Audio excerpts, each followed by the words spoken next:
pirates. No, not the kind that has a vitamin C deficiency, we're talking vitamin D. Piracy is arguably the #1 thing people do on the daily and will never actually admit to. But we're not here to focus on consumers in the piracy world, what we really care about are the producers. We've made it this far and our app is now fully functional, but it's time for us to do something about the fact that Python just isn't very good at protecting our source code. To demonstrate this, let's turn our application into an executable. We'll start off by creating a tasks.json file to make compiling our program just a little bit easier. Here we'll set the type of our task to shell, which uses our default terminal profile, automatically activating our virtual environment and navigating to the root of our workspace. We then run Auto-PY-to-EXE to open a build interface using our default browser, followed by exit to stop our task once we finish building. We can now run this task by using the terminal menu item and selecting run task. We then select the task's name to open the Auto-PY-to-EXE interface. Here we first want to browse for our main.py script, which we designated as our application's external entry point script earlier in the series. We then select one file in window base to create a single executable file which doesn't open a console window when started.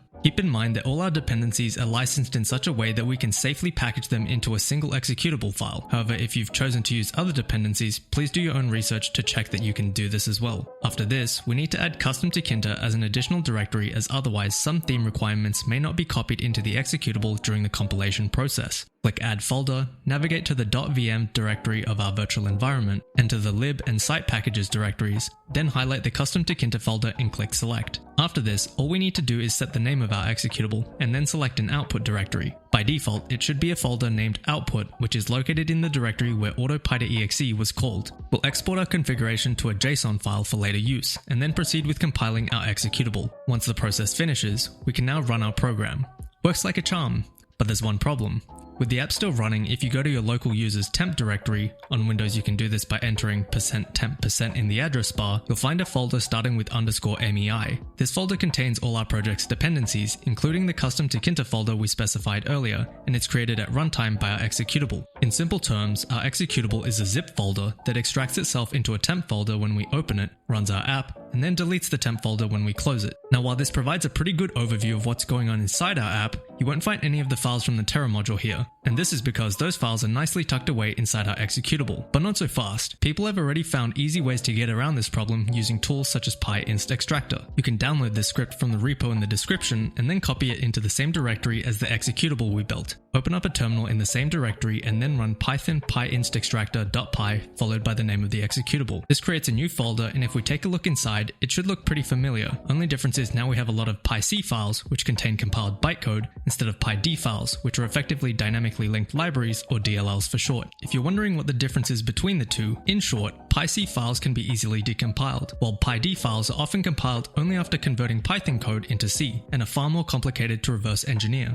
To demo just how easy decompiling pyc files is, we'll navigate into this extracted folder where we'll find a whole lot more bytecode as well as our Terra project module directory. If we open it up, it'll resemble our module's directory hierarchy. Using a decompiling tool such as pycdc or uncompile6, it's almost trivial to retrieve the source of our app. However, lucky for us, these tools aren't always up to date with the latest version of Python, such as 3.11, which we've been using for this project. However, to make a point, I rebuilt the executable using Python 3.10 and was able to recover the source instantly. So it's safe to say that packaging Python apps using a naive approach is off the table. Before we continue, if you found this eye-opening, I'd love it if you could hit the like button. It really helps me out and lets me know you're enjoying the series. Thanks for your support. Now, to combat this problem, we can compile our code into PyD binary files using Cython. If you're using a Unix-based system, these files will instead have a .so file extension. In addition to protecting our source code, this will also speed up our program, as C is a much faster programming language than Python. To use Cython, we first need a C compiler on our system. On Windows, the easiest option is to install Visual Studio Community Edition, in this case the 2022 version. Once the setup finishes, install the community version of Visual Studio, and as you progress through the installation process, switch to the Individual Components tab and select the latest MSVC v143 build tools for x64 and x86 platforms, as well as the Windows 11 SDK. Then progress through the rest of the install using defaults, restarting your computer if necessary. By comparison, Mac and Linux users are in for a treat, as all you need to do is install GCC using your package manager. On Linux, you probably already have it installed, and on Mac, you may need to perform some additional steps, but it shouldn't be complicated at all. I've included some useful links in the description if you're having trouble. We can now return to VS Code and start creating a script that'll automate our Cython builds. Create a new file in the source folder named setup.py. Here we import several modules, classes, and functions which allow us to automate our builds. To preface, this script achieves three main objectives: tracking imports, handling file extension changes, and compiling our project module binaries. First, we configure the name of our project module and change our runtime working directory to the source folder, making our script more robust. Next, we use an extensions list to track the extension objects we create and use a module set to track whether we've already encountered a specific import before. After this, we open our init file and manually add an import for our entry point script, as no other file in our module imports it. We can now begin our breadth first search traversal of all .py files, excluding our init file. There are two main types of import statements in Python, those that begin with import and those that begin with from. A caveat of this script is that it assumes that all import lines begin with one of these two words. While there are limited exceptions to this rule, mileage may vary, so please treat your imports accordingly. Once we've confirmed that a line begins with one of these words, we strip trailing comments and process them based on their respective format. Afterwards, we rename our .py file to .py-exe so it's processed by Cython, and then update our list of extension objects. Once our traversal finishes, we build our Cython binaries using our extensions list, and end by reverting all files with .py-exe extensions to .py. This saves us a bit of headache during the development process, as Python linting and syntax highlighting don't always work when Python scripts have a .py extension. It also makes version control a little bit simpler, and reduces the cleanup required if we need to debug something in VS Code, which is what we're going to be looking at next. Create another script named clean.py in the source directory. The purpose of this script is to remove all binary files and .c files from our project when we run it.